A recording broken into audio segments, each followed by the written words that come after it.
Yon, what's up mga masters? Nandito na naman tayo sa panibagong araw, panibagong kabanata na naman ang pagsasama-samahan natin ngayon guys. Mga masters, okay lang po bang wag nyong skip ang mga ads sa aking mga videos? Salamat po talaga mga masters sa solid na pagsuporta po sa akin. Magandang gabi mga masters, bali ngayon po ay 4 na videos po ma-upload ko po sa aking YouTube channel. Tama nga mga masters, 4 na videos nga po ang ma-upload ko po.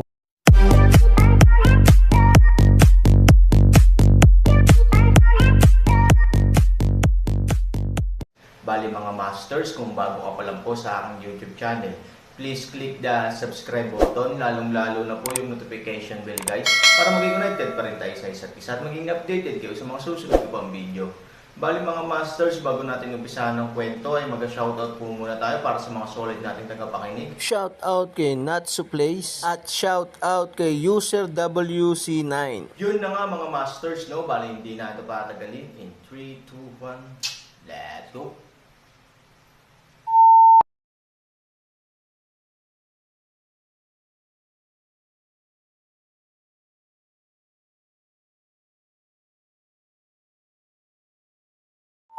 Kabanata 2571 hanggang 2575. Ayokong mamatay ng mas maraming tao, hayaan mo lang si Jiang Yingying, mahinang sabi ni Yi Qingshan. Anong gusto mo sa tita ko? Si Huang Xiaoyong ay naguguluhan at nag-aalala. Ang taong ito ay pumatay ng 2 tao sa sandaling siya ay dumating. Obvious naman na hindi maganda yung dumating. Bukod dito, ang master ay wala sa sekta. Hindi niya alam kung ano ang estado ng lalaking ito at kung mapipigilan ba niya ito. Huwag mong sayangin ang oras ko, kung hindi, 3,000 kaso lang ang mahugasan ko. Malamig na sinabi ni Yi Qingshan na dahil gusto niyang hulihin si Jiang Yingying, tiyak na magiging kalaban niya ang Aaron. Sa makatuwid, walang pakialam si Yi Qingshan kung gaano karaming tao ang kanyang mapapatay. Hanggat makukuha niya si Shengli, handa siyang gawin ang lahat. Sa oras na ito, sunod-sunod na dumating ang mga tao sa paanan ng bundok, maging ang mga tao ng ethereal sect ay dumating. Sino ka? Naglakas loob kang manggulo sa 3,000 kaso. Alam mo ba kung sino ang pinuno ng 3,000 kaso? Tinitingnan ni Yan Qinghua ang dagwang katawan ng 2 bata at galit na sinabi. Kilala ang reputasyon ni Aaron sa Imperial Court. Paanong may manggahas na lumapit sa kanya para guluhin siya? Sa tingin mo, hindi ba alam ng taong ito ang tungkol sa pakikipaglaban ni Han 3,000 sa 28 bisita ng pamilya Zeman? Alam kong miyembro ka ng Ethereal Clan. Pinapayuhan kita na huwag makisali sa bagay na ito. Kung hindi, walang Ethereal Clan sa Imperial Court sa hinaharap. Sabi ni Yi Qingshan. It's a big tone. Titingnan ko kung ano ang magagawa mo. Iyan asul at puting tapusin, agad na handa na ibigay. Gayunpaman, noong handa na siyang magsimula, nalaman niyang nakulong siya sa parehong lugar sa pamamagitan ng puwersa at hindi makagalaw, na naging dahilan upang magpakita si Yan Qinghua ng hindi kapani-paniwalang ekspresyon. Sa ilalim ng ganap na estado ng panunupil, posibleng mabuo ang ganitong sitwasyon. Sa madaling salita, mas mataas ang kaharian ng lalaking ito kaysa sa kanya. Nag-aalala ito kay Yan Qinghua. Pagkatapos ng lahat, ang Aaron ay wala sa clan. Kung ang taong ito ay isang malakas na tao sa Judeng Realm, sino ang makakatalo sa kanya sa clan? I told you to mind your own business. Sabi ni Yi Qingshan nang nakangisi. Sino ka? Tanong ni Yang Kanghua na nagngangalit ang mga ngipin. Yi Qingshan, si Zia Guoji ay isang malakas na guro. Hindi mo pa siya naririnig. May pagmamalaki sa mukha ni Yi Qingshan. Natutuwa siyang sinasamba, kaya sa Zia Dynasty, madalas siyang pumunta sa iba't ibang okasyon, at hindi kailanman nagpapanatili ng mababang profile. Ang pag-uulat sa sarili ay halos ginagawa ni Yi Qingshan araw-araw. Gusto niyang makita ang ekspresyon ng paghanga ng mga taong iyon at ang posturya ng mga dignitaryo na nakayuko sa harap niya. Ikaw si Yi Qingshan. Ang mukha ni Yan Qinghua ay naging napakaputla sa isang iglap. Ito ay isang malakas na tao sa matinding pag-aaral na kapaligiran. Kahit na nandoon si Aaron, hindi naman ito ang kalaban niya, not to mention Han 3,000 ay wala man lang sa clan. Ngunit siya ay isang malakas na Zia, paano siya makakaharap sa Imperial Court, at 3,000 nakakatatag pa lang, kahit na may mga kalaban, ay dapat din sa Imperial Court.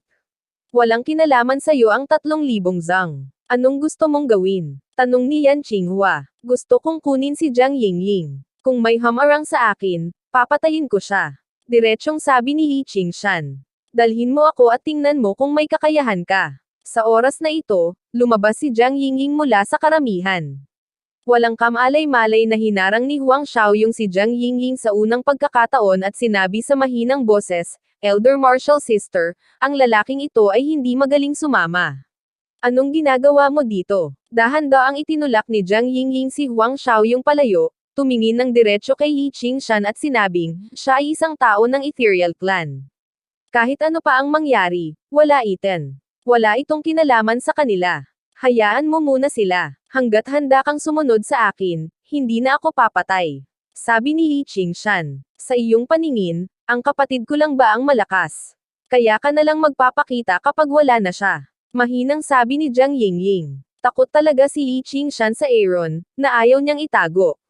Diretsyong sabi niya, oo, ayoko talagang makipag-away sa kanya, kaya lang makakarating ako kapag wala siya. Ano, ngayong wala na siya, lahat ng tao sa pamilyang ito ay nabubuhay o namamatay. It's just a matter na maaari akong magpasya sa isang pag-iisip. Look down on me, ikaw ang magbabayad. Sabi ni Jiang Yingying sa malamig na boses.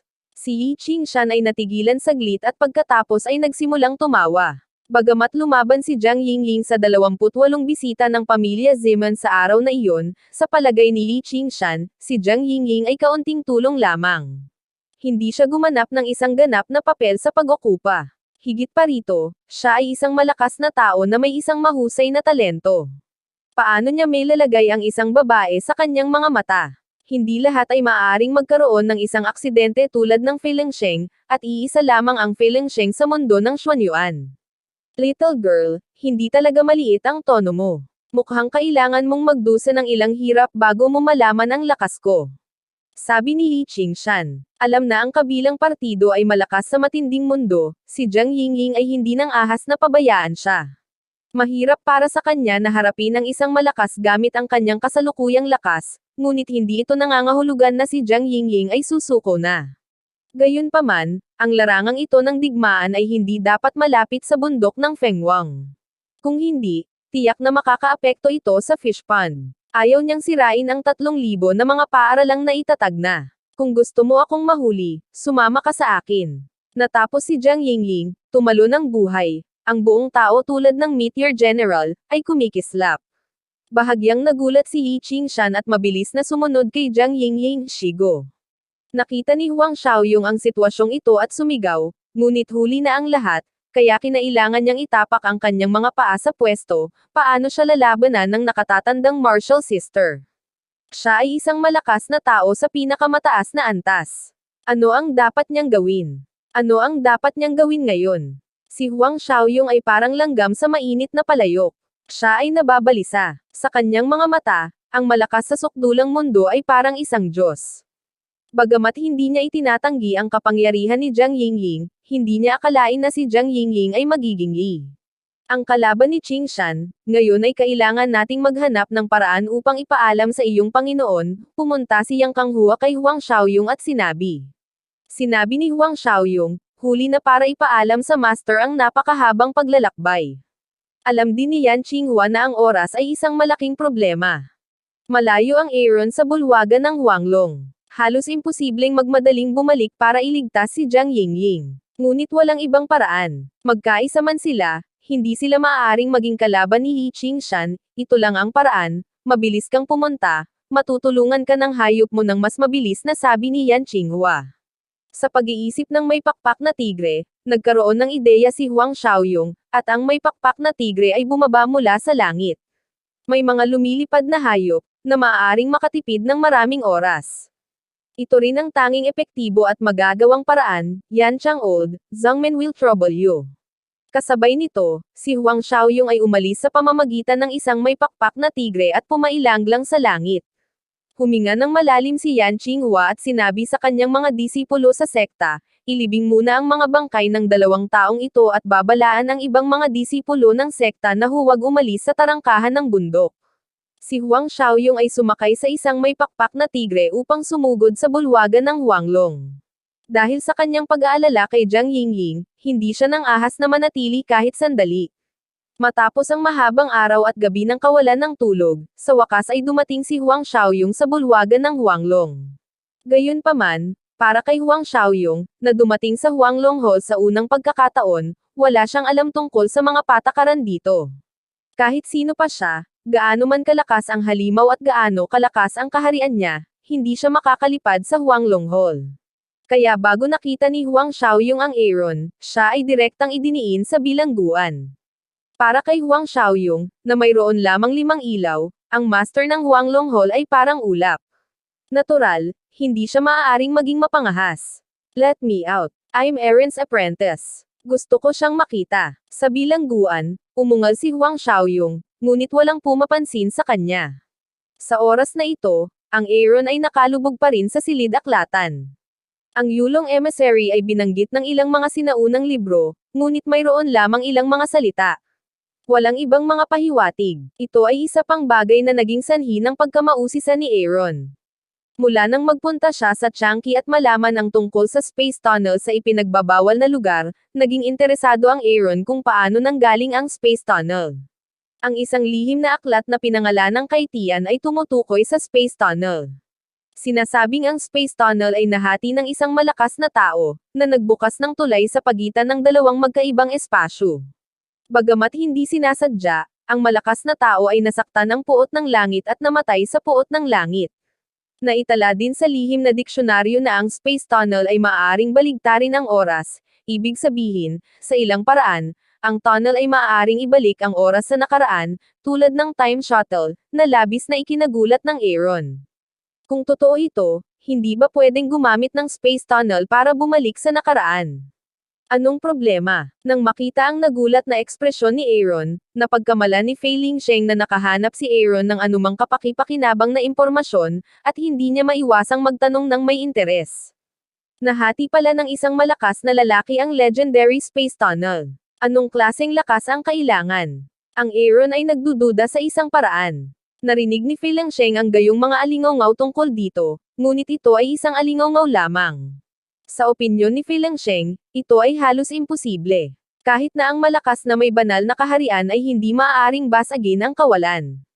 Mas mabuting humanap ka ng paraan para makitungo kay Linlong. Paano nanggaling ang space tunnel? Matutulungan ka ba nitong makitungo kay Linlong? Sabi ni Furlongson. Tumanggo si Han Sanchen, at isinasaisip ang isang pangungusap tungkol sa pagbabalik tanaw ng oras sa lihim na diksyonaryo. Pagkatapos ay nagpatuloy siya sa paghahanap ng impormasyon tungkol kay Linlong. Nabasa na ni Emperor Zun ang mga sikretong aklat na ito, kaya sa mga oras na ito, tahimik lang siyang nanunood. Biglang may kumatok sa pinto ng library. Sa pangkalahatan, imposible para sa isang pinagkakatiwalaan na abalahin siya sa ganoong oras. May mali ba? Ang puso ni Emperor Zun ay biglang lumitaw sa isang hindi tiyak na premonition. Baka may nangyari sa madilim na kagubatan. Anong problema? Sa labas ng silid-aklatan, ang emperador ay nagtanong. Emperor Zun, kilala mo ba ang Animal Master ng mga Terego?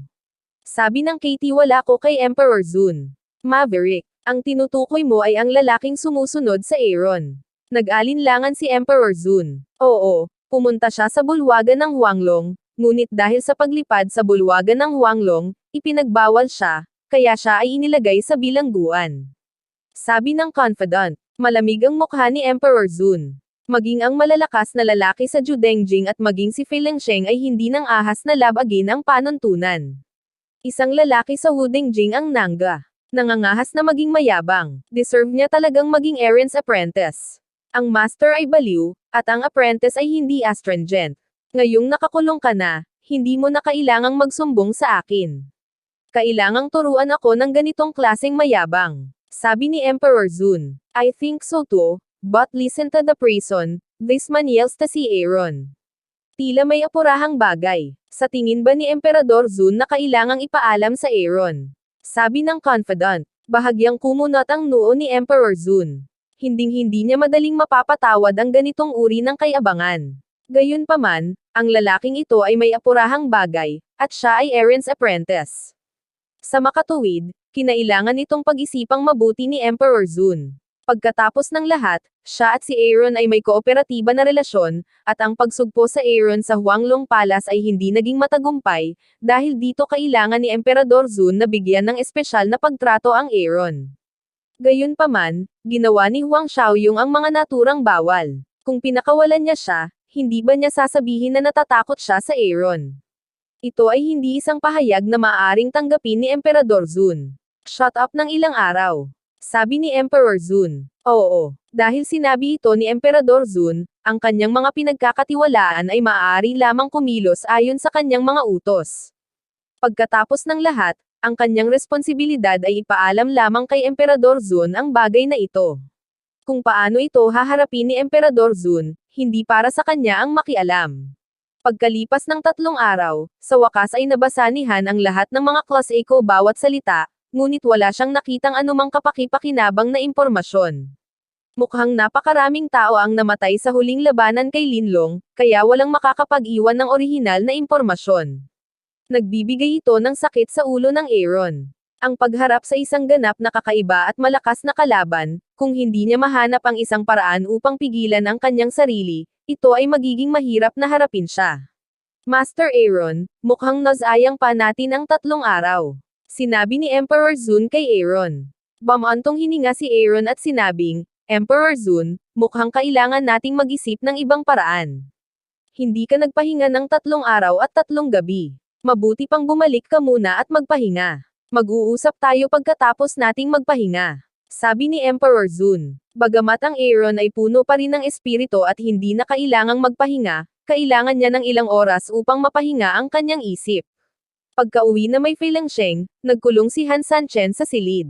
Hindi siya natatakot sa kamatayan, ngunit natatakot siya na pagkatapos ng kanyang kamatayan, si Ivory ay mawalan ng kanyang asawa at si Han Nayan ay mawalan ng kanyang ama, kaya hindi hahayaan ni Aaron ang kanyang sarili na mamatay sa mundo ng Xuanyuan. Ngunit ngayon, sa harap ng makapangyarihang Linlong, Aaron halos hindi makita ang anumang sigla. Gayunpaman, mayroon ding magandang balita para sa kanya na alam niya ang tungkol sa Space Tunnel, at alam din na ang Space Tunnel ay malamang na nasa bundok ng Xuanyuan sa madilim na kagubatan. Subukang lisanin ang mundo ng Xuanyuan sa pamamagitan ng puwersa at hayaan si Linlong na patayin ang mga tao sa mundo ng Xuanyuan sa ganitong paraan. Ang mundo ay hindi kailangang mag-alala tungkol sa ikalawang pagsalakay sa mundo ng Xuanyuan. Siyempre, ang pamamaraang ito ay malupit, ngunit para sa Aaron, ito ay isang sapilitang pagpili. Kasabay nito, ang pakiramdam ng pag-iisip ng Aaron ay lumalakas at lumalakas. Tila may boses sa kaibuturan ng kanyang puso na nagsasabi sa kanya na may nangyari, ngunit hindi maisip ng Aaron kung ano ang nangyayari. Yun na nga mga masters, no? Bali panibagong kabanata na naman yung natapos natin ngayong gabi. Muli, maraming salamat po talaga sa walang sawang suporta po sa aking YouTube channel na talagang inaabangan nyo po ang bawat upload ko po. Bali mga masters, magkita-kita ulit po tayo bukas ng gabi at ngayon po ay magpapaalam po muna tayo. Bali mga masters, bye-bye!